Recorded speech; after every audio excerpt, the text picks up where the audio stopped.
Hi everyone, welcome back. So today we will continue with lecture 3 on dielectric models.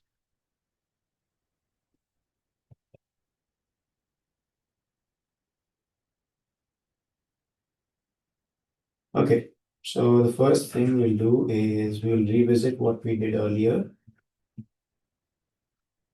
and slightly upgrade our model that we did in the last video. Okay, so in the last lecture we said that the polarization vector P is nothing but epsilon naught chi E times E.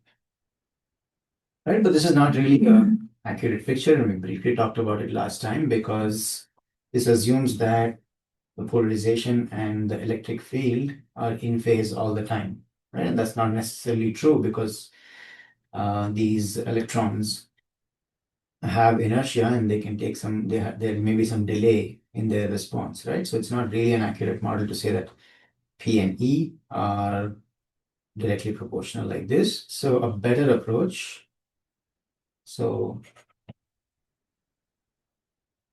better model for this susceptibility chi is to say the response is that of a linear system. So we're still saying it's linear, but it's not as simple as what we have there. Instead, we will treat it as a linear system. So if you've taken signals in systems, you know that you can, given a system, you have an input, which would be epsilon naught E, let's say. And in this case, the output is the polarization vector. So we want to model this system, and this chi E is nothing but the impulse response of this system. Okay, so with this approach, essentially we can say P is nothing but convolution of chi E with epsilon naught E. Right, so if you take signals in systems, you know that the convolution integral can be written as epsilon naught integral minus infinity to t, and it only goes up to t because the system we assume is causal, right? Chi E of t minus tau E of d tau.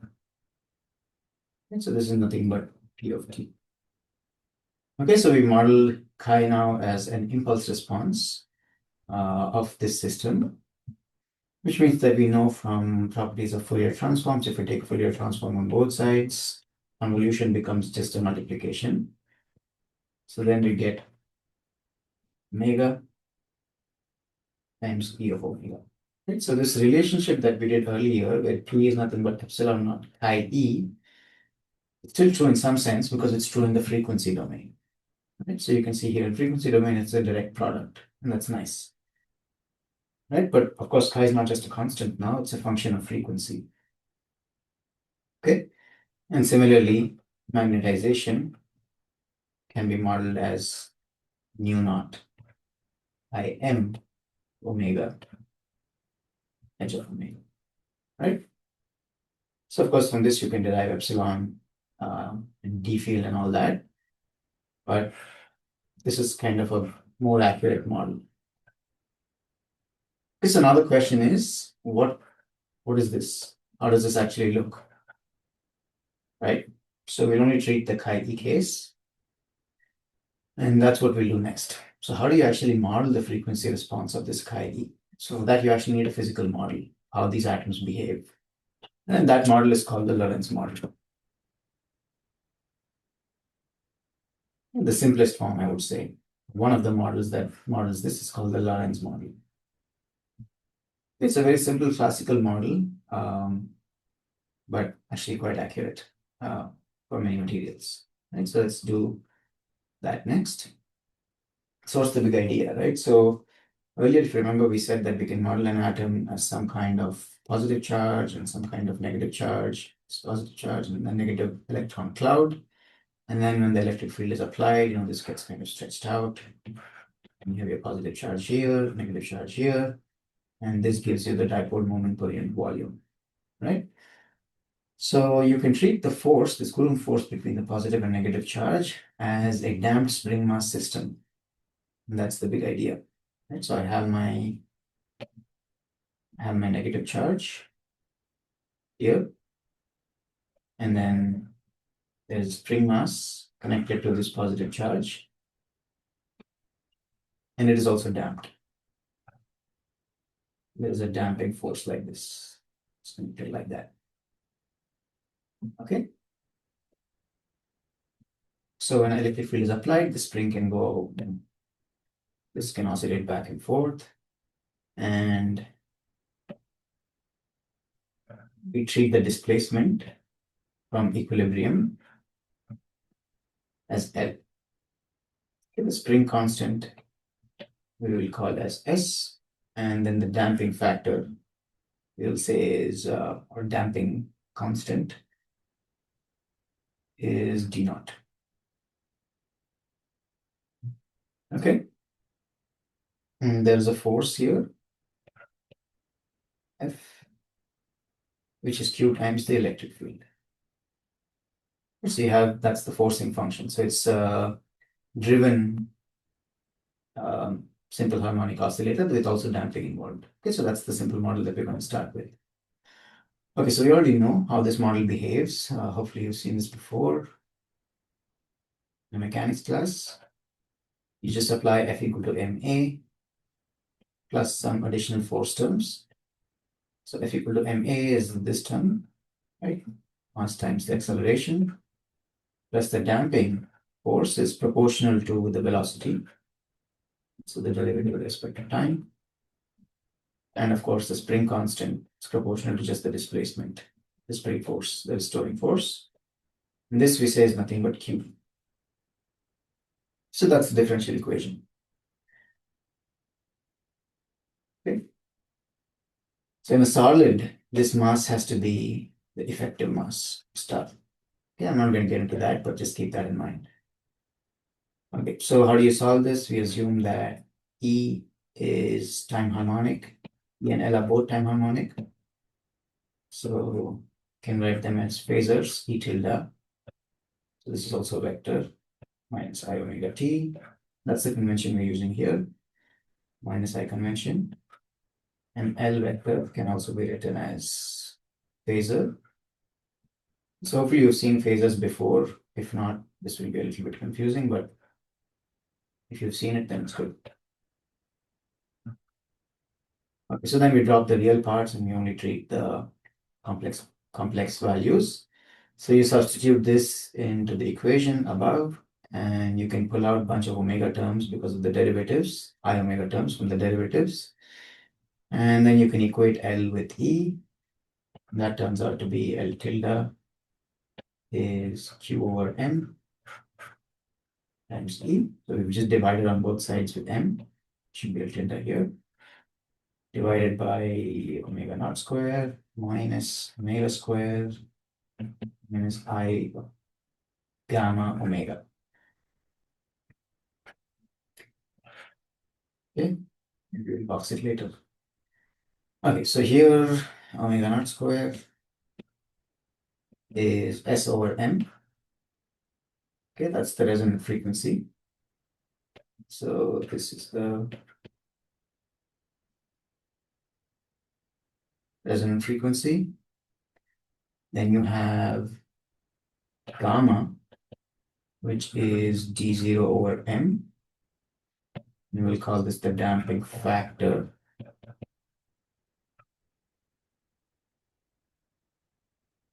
Okay. And of course, the omega square term comes from the two derivatives, the second derivative of L. Omega term comes from the first derivative of L, which is why it has also the I component there. And then Q over M is just dividing by M everywhere. And the L term contributes to omega square part. Okay, that's where you have the S over M. Okay. So we know that P, which is also now phasor quantity, is NQ times L. And this is what we derived last time, which is the dipole moment per unit volume. So you substitute this in there, the L from there. So you get omega p square over naught square minus omega square minus I gamma omega times epsilon naught. Okay. This is nothing but chi e, the definition of chi. Right? So one more definition here is for, let's use blue, omega p square is nq square and epsilon naught. Okay, and this is called the plasma frequency. And we'll see why it's called that. So we haven't really interpreted this yet. Okay. So keep in mind that the plasma frequency is not a function of anything really. Q is a constant, epsilon naught is a constant, m is also a constant given specific metal, right? The effective mass. So it really only depends on the number of charged particles per unit volume, right? Which is this n quantity, which is kind of interesting. But we'll interpret that towards the end of the lecture today as to why it's called plasma frequency. Okay, so you can rewrite chi. So chi e is omega p square minus omega square minus I gamma omega. So this actually gives us a function as a function of frequency. This model has given us, which is what we started right from in the beginning. We said we want to find chi as a function of frequency, and this model, simple Lorentz model, has given us that because now we have omega in this response, right? Okay, so epsilon, which is epsilon naught times 1 plus chi e, is nothing but epsilon naught times 1 plus omega p square or omega naught square minus omega square minus I gamma omega. Okay, and now I can separate this into real and imaginary parts. You can basically multiply with the conjugate of the denominator, and that gives you epsilon, let's say epsilon prime plus maybe part epsilon double prime. Right, so from this you get epsilon prime equal to epsilon naught times 1 plus omega p square, omega naught square minus omega square divided by squared minus omega squared whole square plus gamma square omega square. And epsilon double prime, which is the imaginary part, is epsilon naught times p square omega divided by omega naught square minus omega square whole square plus gamma square omega square. Okay, so this looks like it's a long expression, but we'll actually simplify it quite a bit. Okay, so if you actually plot these, what do they look like? So if I plot these as a function of frequency, plotting epsilon prime and epsilon double prime. So epsilon prime looks something like this, and epsilon double prime something like that. And this point is omega naught. And that's why omega naught is called the resonance frequency. So because there is in fact a resonance at that frequency. So it's epsilon double prime. This is epsilon prime. Okay, so we still need to interpret what the real imaginary parts mean. So today we'll do some interpretation. It will make a lot more sense maybe in a later lecture when we define propagation of waves. But we'll see actually that the imaginary part corresponds to loss in the medium and the real part corresponds to propagation constant in the medium. Okay. All right. Now we take some special cases. Let's get back in. So approximations. So first we'll do the low frequency approximation. Omega is much less than omega naught. And then epsilon prime approximates to epsilon naught and 1 plus omega p squared over omega naught squared. Yeah, that's nice, which means that this is independent of frequency. So the real part is independent of frequency, and the real part is the traditional dielectric constant, right? So we know that at low frequencies, much below resonance, dielectric constant is not really a function of frequency, and that's what we kind of see here. And epsilon double prime is approximately equal to epsilon naught p squared omega over omega naught to the fourth. Okay, so it's linear with frequency. This one is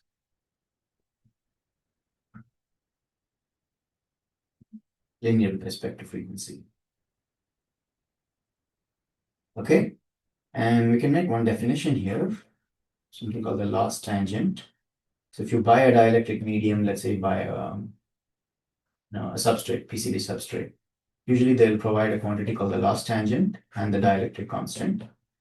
And the loss tangent is the ratio of the imaginary part to the real part of the complex dielectric constant.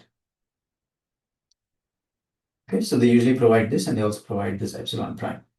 Right, so from that you can find the complex dielectric constant, right? Okay, so the next approximation is the high frequency approximation. Omega is much greater than omega naught, then what happens? Epsilon prime approximates to epsilon naught times 1 minus omega p squared over omega squared. And epsilon double prime is epsilon naught times gamma omega p squared over omega cubed. Okay, so what does this mean? Right, so as omega goes to infinity, epsilon prime is equal to epsilon naught, and epsilon double prime is 0. Right, so at very high frequencies above the resonance frequency, in this model, we see that the material essentially disappears. Right, it looks like free space.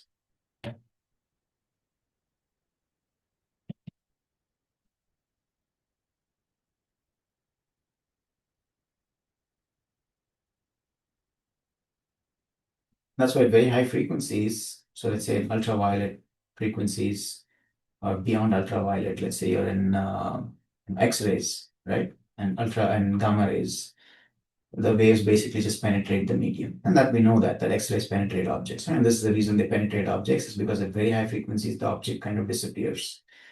Of course, we're ignoring all the quantum mechanics. This is a very classical model, but it's nice that even from a very classical, simple picture, we can actually see that we observe that kind of behavior, right? That at very high frequencies, materials appear transparent. Right? This is sometimes called the ultraviolet transparency.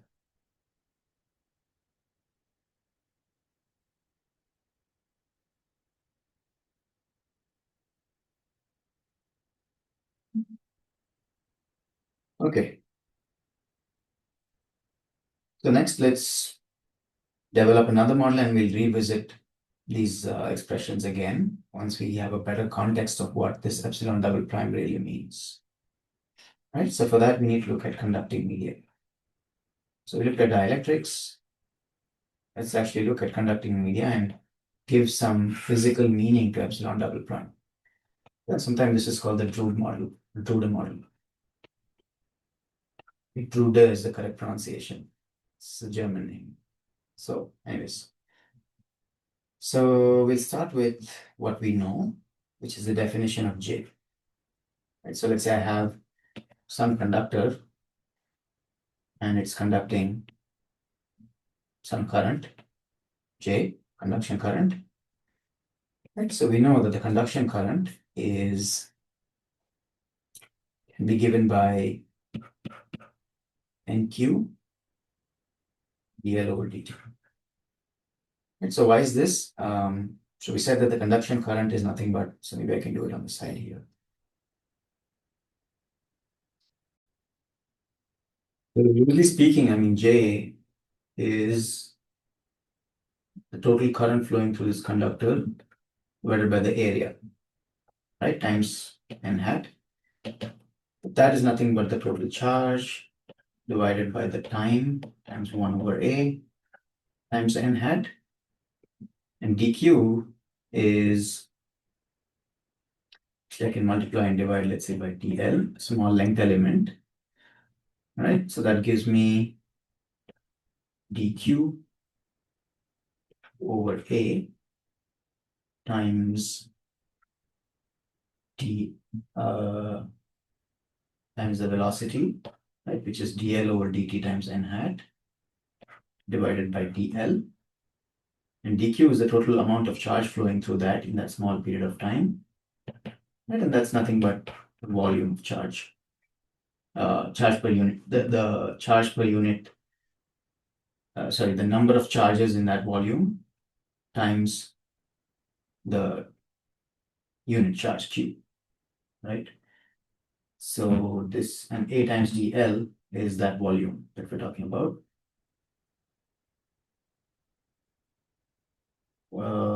Sorry, dq over v is this nq times v, right? Because n is 1 over volume.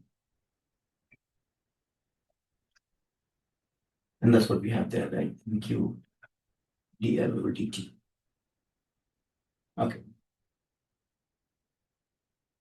So I didn't do that very rigorously, but it's not that hard to derive, really. Okay, so we can substitute now for dl over dt, ddt times the expression for L from our Lorentz model, square minus omega square minus I omega gamma times 1 over n.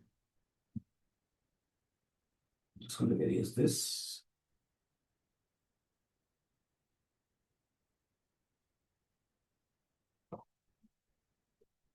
All right. Okay, but we know that, sorry, let me just write this out. Again, you can take the derivative of this phasor quantity here, and that'll pull out a minus I omega. So you're left with minus I omega q squared n over m divided by omega naught squared minus omega squared minus I omega gamma times E. So now we're again in phasor notation, right? But of course, you may say, okay, this is a conductor. You don't really have bound electrons that are oscillating around the atom. What you have is free electrons in the conduction band, right? So because you have free electrons in the conduction band, there is no restoring force. S is equal to 0. And because S is equal to 0, that means that omega naught square or omega naught is equal to 0. And that's the model. So essentially, you only have friction and you have conduction. Right? So you have acceleration and friction. So it's essentially like these electrons are moving like cars on the road, right? Because you have acceleration and friction, you don't have any restoring force. So we can kind of get rid of this term. And that's essentially the Drude model approximation. Okay. So this is our Drude model. So what do we get? So that gives us, and then this I, and there's a denominator, there's an I in the denominator as well. You can simplify some of these terms, and that gives us, let's do it in black,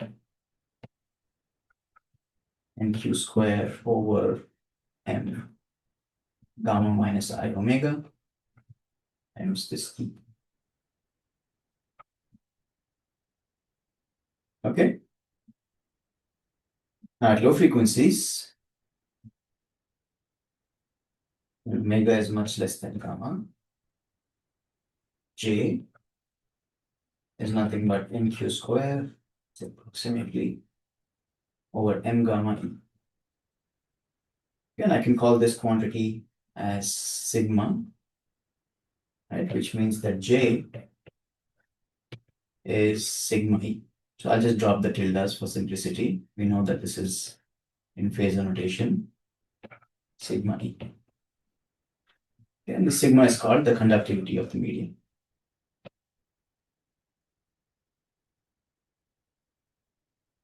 And this is nothing but Ohm's law, right?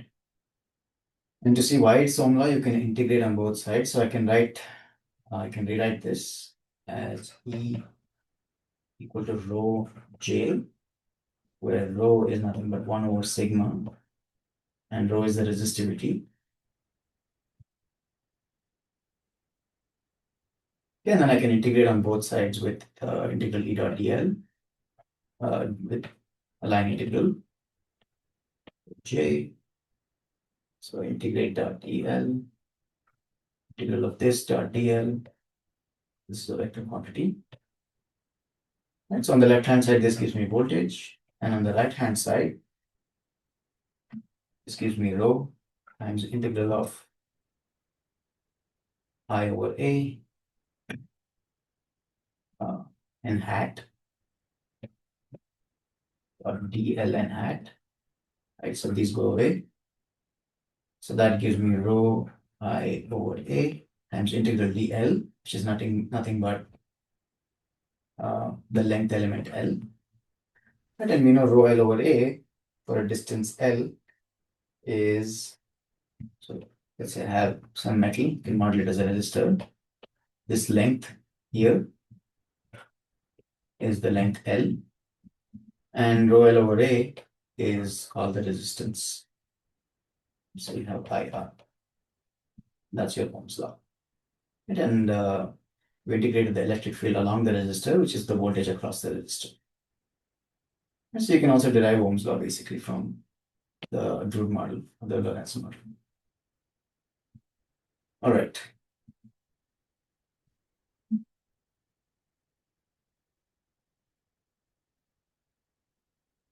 Next, what we can do is we can kind of see the relationship between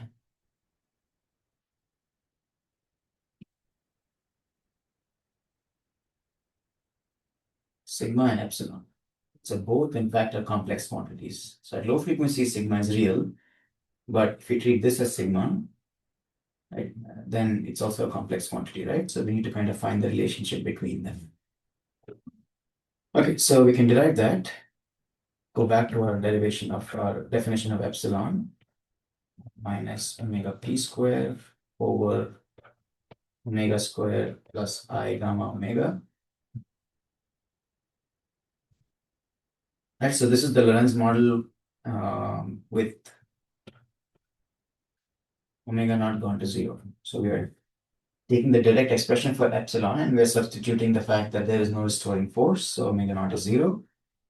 And then we can separate it into real and imaginary parts. Prime is 1 minus omega p square over omega square plus gamma square. And epsilon r double prime is omega p square gamma over omega times omega square plus gamma square. And once again at low frequencies, when omega is much less than gamma, epsilon r double prime is nq square over, which we substitute omega p square in here, m epsilon naught omega gamma. And that is nothing but sigma over omega epsilon naught, right?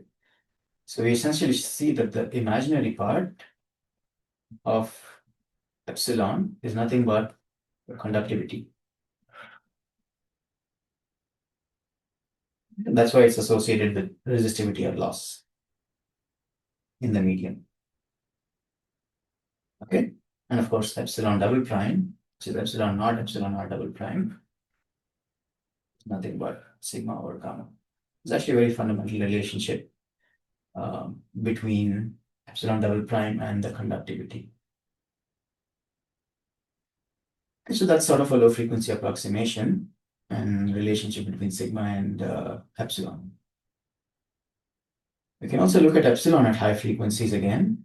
So when omega is much greater than gamma, so here we said omega is less than gamma. So when omega is much greater than gamma, then what we get? We get epsilon r prime. It's 1 minus omega p squared over omega squared. And epsilon r double prime is omega p squared gamma over omega cubed. Okay?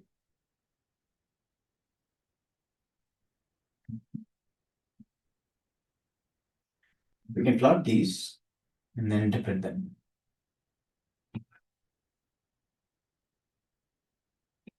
So we have epsilon r prime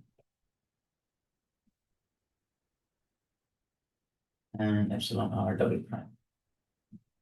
Okay? So epsilon r prime looks something like this, where this is omega p, and epsilon r double prime goes down as 1 over omega cubed. Okay? So maybe we can see it more clearly now. So what does this mean? That means that when omega is greater than omega p, when omega is equal to omega p, this quantity is equal to 1. So epsilon r actually goes to 0. And when omega is less than omega p, epsilon r is less than epsilon r prime, the real part of epsilon is less than 0. So what does this mean? So we'll see later that this actually corresponds to reflection. In the real part, when the dielectric constant is negative, we'll see that waves cannot propagate inside that medium. So they in fact decay exponentially inside the medium, and that corresponds to reflection. So below the resonance frequency, below the plasma frequency, waves get reflected, and above the plasma frequency, waves can propagate, which means that the material appears to be transparent. Okay, and that's why it's called a plasma frequency. Basically, below the plasma frequency, and the metal is in fact reflective, and above plasma frequency, metals become transparent. Okay. So what is this plasma frequency, right? What is actually going on? So the plasma frequency is the frequency at which the frequency is so high, or the incident wave is so high, that even though the electron is free, which means it can move around in the lattice, it just oscillates in space. It doesn't really have energy, or it doesn't really have time, rather, to move beyond the vicinity of the atom itself, right? So frequency is changing so fast that the displacement doesn't really let it move much, right? So it's kind of, it acts something like a bound atom, like a bound electron. And that's why above the plasma frequency, it behaves like a Lorentz, not like a dielectric, essentially, right? Because that free electron behaves like a bound electron. Below the plasma frequency, it can kind of move around more, and you can model it as a free electron. And that's kind of what's going on, at least in this classical picture. Okay. All right. So how accurate is this Drude model? It's important to discuss, right? So omega p for most metals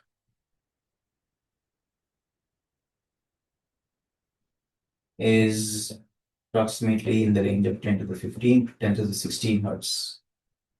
Okay, so that means it's kind of in the high ultraviolet region. Right, so visible spectrum goes up to around 10 to the 15, just below 10 to the 15. So it's kind of in the ultraviolet spectrum, right? Which means that visible light should be fully reflected by metals. And that's the reason actually that aluminum and silver specifically. So aluminum and silver look whitish, right? They reflect pretty much everything in the visible spectrum. And that's why the silver is used, for example, for mirrors, to make mirrors, right?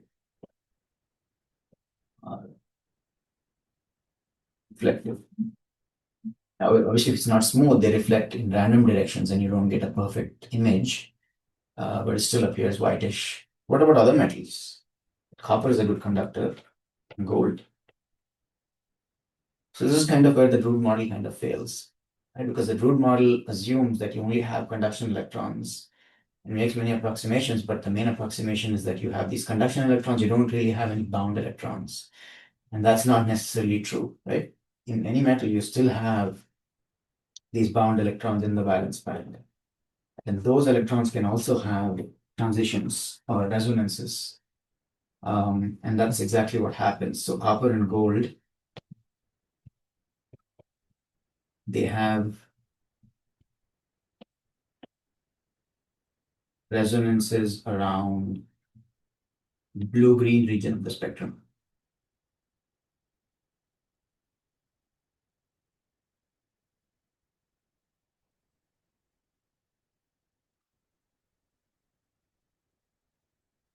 Okay.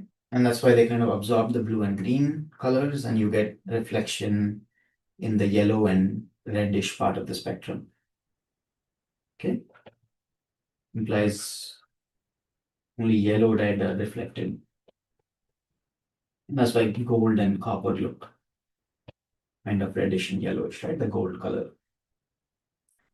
So what do these resonances really mean? I mean, we've developed a very classical picture, but in quantum mechanics, these resonances correspond to band transitions between orbitals. So maybe this is kind of an aside, but gold and copper have these band transitions from the 5d to 6s and 6p orbitals.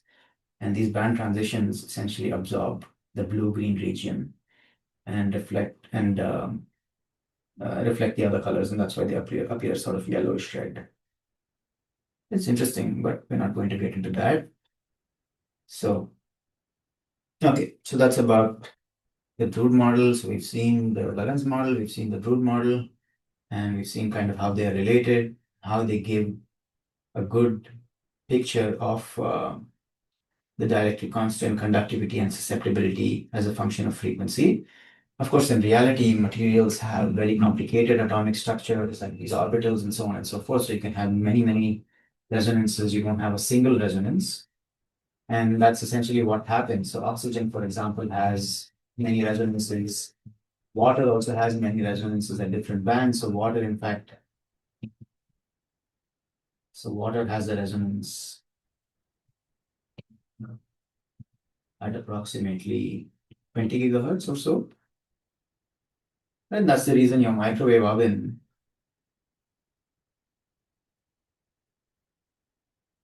is approximately 2.4 gigahertz. So why is it 2.4 and not 20? Right? So if you look at the absorption, this is from epsilon r double prime. So at 20 gigahertz, you have a strong absorption, and 2.4 is kind of close to the scale out here. And the nice thing is that, yeah, if you resonate at 20 gigahertz, then the field doesn't really penetrate much, it kind of decays very quickly because it's absorbed very quickly. But if you're slightly off resonance, then you get kind of the best of both worlds, right? There's penetration into the food, and there's also resonance to heat up the food. So that's why it's kind of designed that way. And there are many other applications. I mean, for example, oxygen in the air, the atmosphere, has an absorption band at around 60 gigahertz. Right? So this band is very popular for secure communications, military, and things like that, right? Because you don't want your adversaries in a neighboring country, let's say, to pick up on this radiation. So because of that absorption band, 60 gigahertz, you can get good short-range communication, right? Okay, so knowing the spectrum is very important. Another interesting application is radiative cooling.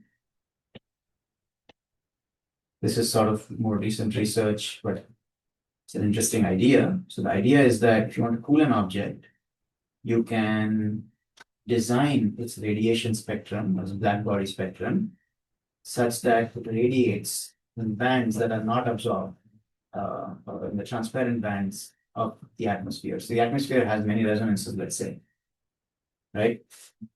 It looks more like this. But there are some frequencies where there are no resonances, which means that the atmosphere appears transparent, completely transparent. So if you absorb from the object kind of absorbs heat across the entire spectrum, but radiates in this transparent band, and you can radiate to free space, and you can have the temperature of the object be much cooler than the temperature of its surroundings. And that's why actually you'll see that sometimes metals, for example, have a slightly cooler temperature compared to their surroundings, but you can also engineer them to be much cooler, like several, maybe 20, 30 degrees. So this is some research that's done at Stanford in Shanghai Fan's lab, if you're interested in that. So that's the basic, one of the more recent applications. Okay. So we've looked at maybe one quick aside before we go on to the next topic, is that earlier we said that, inside conductors or perfect electric conductors, there cannot be any electric fields. And you can kind of see that here, because in a PEC, sigma goes to infinity, which means that rho is equal to 0. Right? So which means that the electric field, which is J times rho, is 0. And that's why the electric field has to go to 0 inside a PEC. So you can kind of see that mathematically here. You can do the same thing to show that even the charge density goes to 0. And you can start with the continuity equation and then apply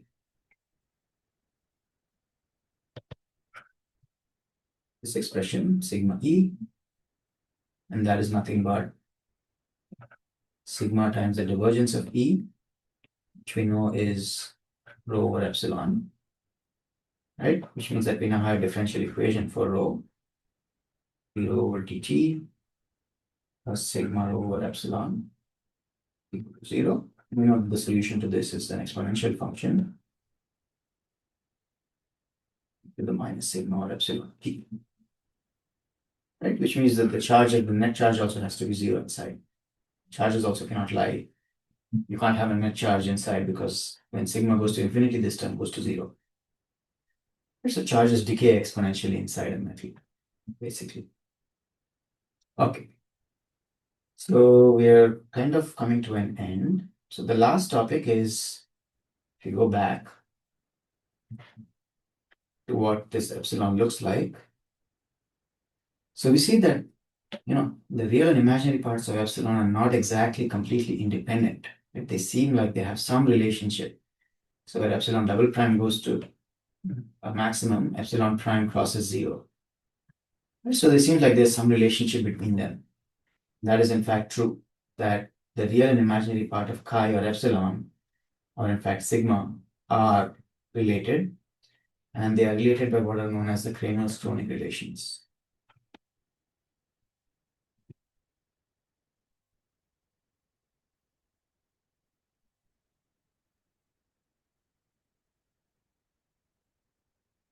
Okay.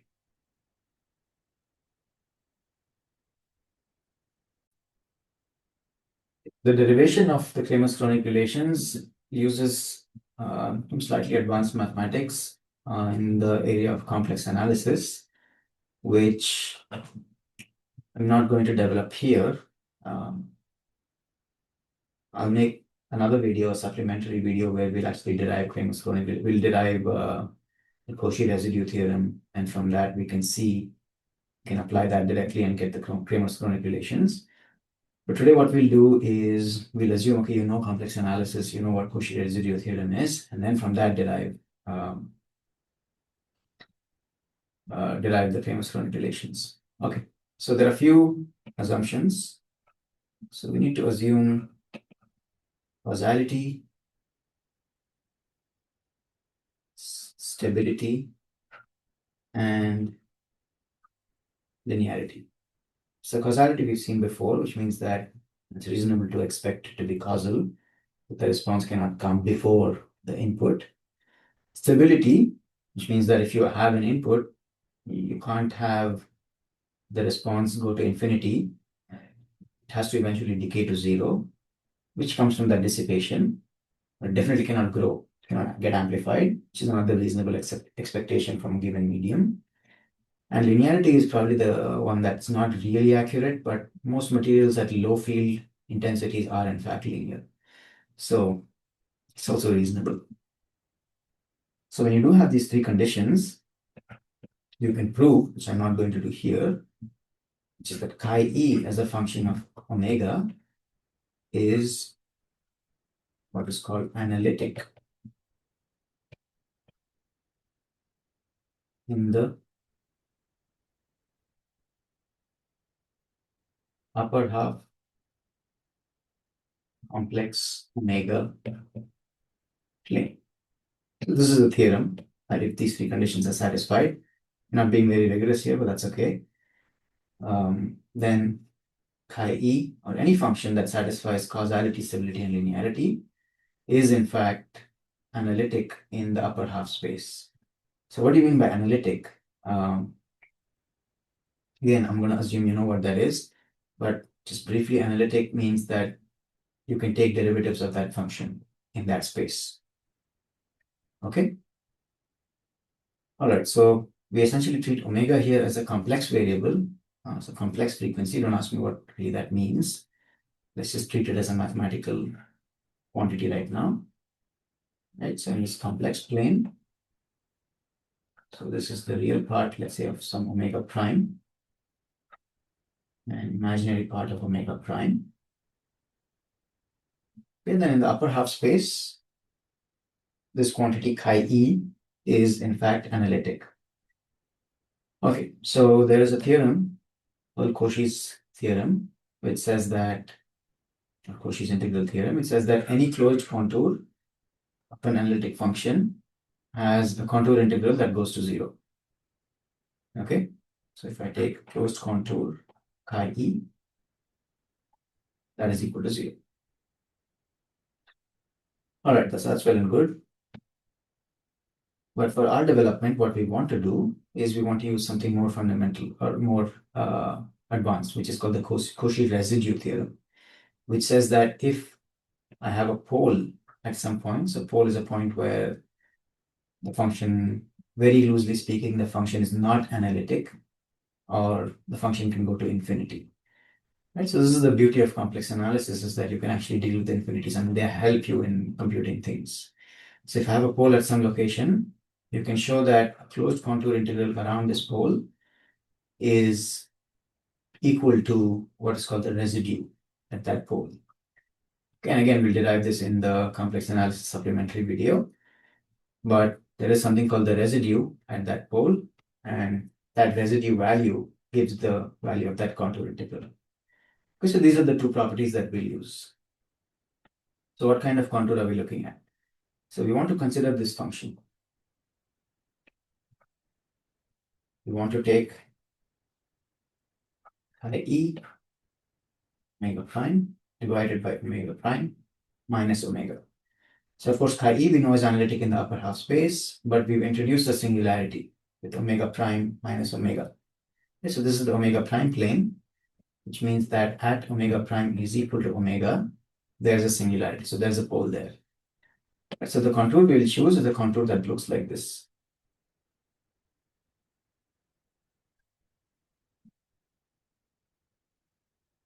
Okay, so we start here, go around like this, come back here. Then what we'll do is that, so this is like, think of it as a semicircle with this kind of notch in the semicircle.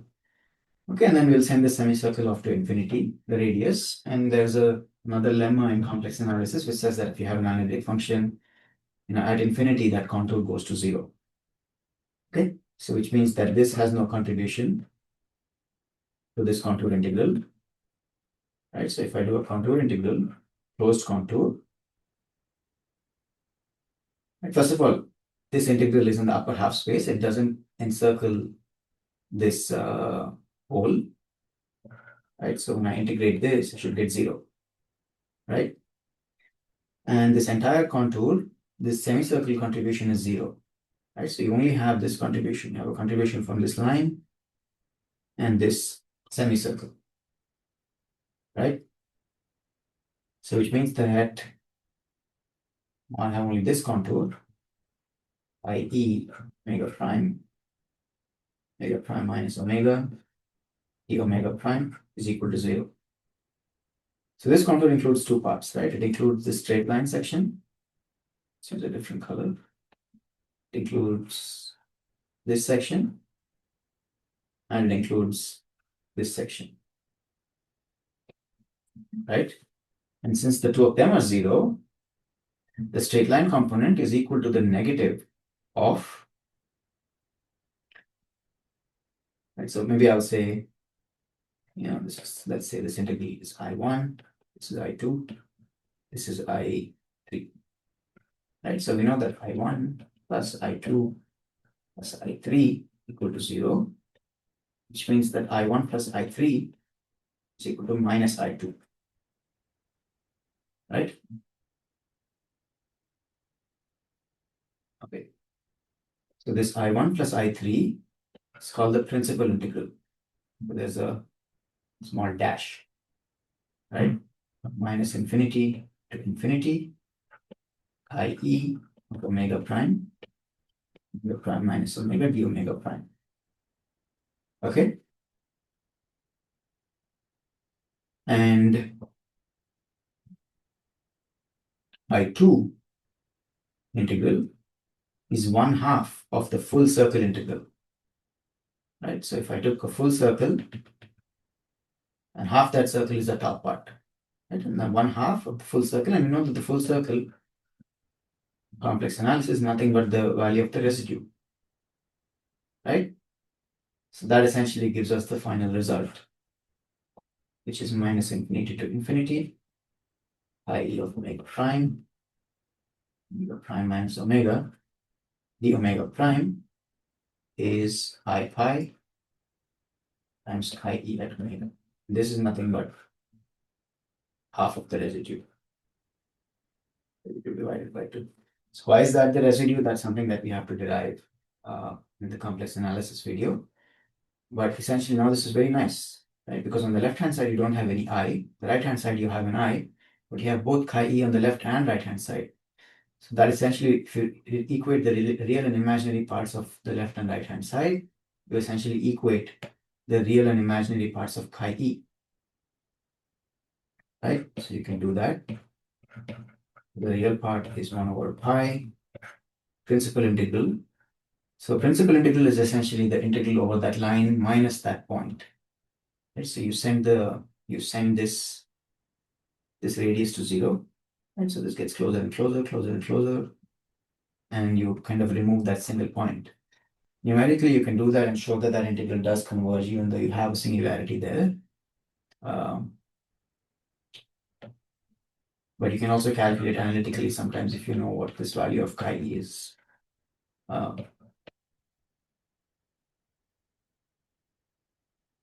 Prime. And we have i.e. double prime, which is the imaginary part. It's minus 1 over pi. It's minus infinity to infinity.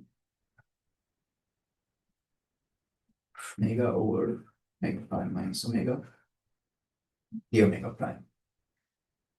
Okay, so this essentially relates the real and imaginary part of chi-e, which of course you can also from this derive the real and imaginary part.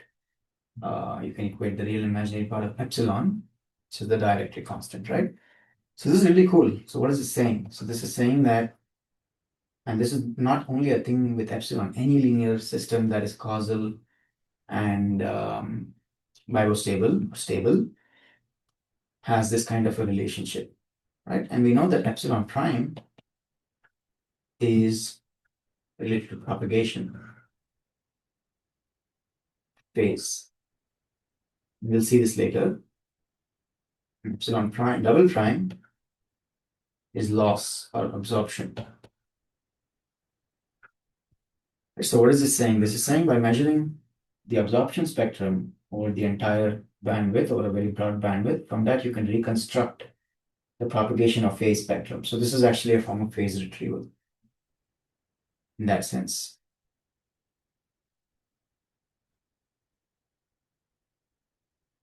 This is very cool because in optics, it's very hard to measure the phase. right? You can measure absorption spectrum very easily with just a detector. Even in communications, actually, is quite useful. And there are something called Kramers-Kronig receivers where you essentially just measure the envelope of a signal. And from that, you can reconstruct the phase of the signal. So you can look that up. It's a little bit more complicated than that, but that's the basic idea. So that you use these Kramers-Kronig relations. This transform is actually called the Hilbert transform. You can use these relations to reconstruct the phase response from just the amplitude response. Okay. All right. So just to summarize, we've started by saying that, better model for the susceptibility is a linear model rather than just a constant. And then we say, okay, given a linear model, we see that it's proportional in the frequency domain. So then we want to know what does chi look like in the frequency domain, and we developed a Lorentz model for it. So it's a classical model. It's a very simplistic picture, but that gives us a nice relationship of chi as a function of frequency. And that's for dielectrics, but we also said we can do the same thing for metals by getting rid of the spring constant. And that gives us the Drude model, from which we can also derive Ohm's law. And then we developed a relationship between the complex epsilon and the complex sigma. And we said that, the real part of epsilon corresponds to propagation, and the imaginary part corresponds to loss in the medium. And the real part is negative. We haven't shown this yet, but essentially when the real part is negative, we get attenuation exponentially, which means that basically all the wave is reflected at the interface. We'll see this more rigorously later. If it doesn't make sense, that's okay. Just remember that when epsilon is less than 0, you get reflection at the boundary, at the metal surface. And then we showed that for metals, okay, these plasma waves or plasma frequencies are very high. Metals, in fact, do behave something like plasmas. That's why it's called a plasma frequency. So plasma is when you have like an ionized gas. So metals are something like solid state version of plasma, right? Because you have these free electrons everywhere. So ions are fixed, but the electrons are moving, whereas in plasma, both can move. Although electrons are much faster than ions because the ions are much heavier. So that's where the name plasma frequency comes from. We saw that, kind of explains why the colors of metals are what they are. And at the end, we derived briefly, without much discussion on complex analysis, Kramers-Kronig relations, which relate the real and imaginary part of chi, epsilon, and maybe even sigma, right, or any linear system. So that concludes kind of our discussion on constitutive relations and wave matter interactions. Of course, we've simplified many things. We haven't really discussed what the damping coefficient is, where that comes from. It's really a very simplified model compared to what's really going on. And in maybe an optics class or a solid state class, you could derive, or a condensed matter physics class, you could actually derive what the damping coefficient is in terms of the scattering between atoms. We've also kind of ignored, to some extent, the fact that these atoms are not in isolation, right? They're connected to their neighbors. So there are electron-electron interactions, electron-phonon interactions in the medium. And all this complicated and rich physics is kind of ignored. But of course, we have to kind of stop somewhere and say that, okay, this is an electromagnetics class, and this is the depth that we want to go to in this lecture.